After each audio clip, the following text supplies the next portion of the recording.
किल्ले जयगड मराठा साम्राज्याच्या सागरी हद्दीवर असलेला अत्यंत बेलाग दुर्ग, आकाराने अतिप्रचंड आणि भक्कम असा हा कोट विजापूरकरांनी उभारला. असं म्हणतात, निर्माणाप्रसंगी वारंवार कोसळणाऱ्या तटबंदीत जयबा नावाच्या एका व्यक्तीचा नरबळी दिला. त्यावरून किल्ल्यात जयगड नाव दिले. या जयबाचे स्मारक आजही या किल्ल्यात आहे. किल्ल्याच्या उजव्या बाजूने खंदकातून एक द्वार पडकोटात जाते. मुख्य किल्ल्यापेक्षा पडकोट विस्ताराने मोठा आहे, पण आज तो पेढीजात किल्ल्यात असलेल्या राबत्याची वस्ती बनलेला दिसतो. मुख्य किल्ल्यात पाहण्यासारख्या बऱ्याच वास्तू शिल्लक आहेत. किल्ल्याच्या पसाऱ्यावरून आणि त्याच्या स्थापत्यशास्त्रावरून असे दिसते की हा दुर्ग खूप महत्वाचा होता.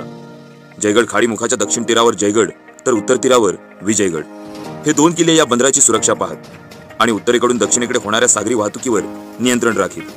आणि आजही या अथांग दर्याच्या बेफाम लाटांसमोर मराठा साम्राज्याचा जयघोष हा किल्ला करीत आहे. आवर्जून पाहावा असा हा किल्ले जयगड.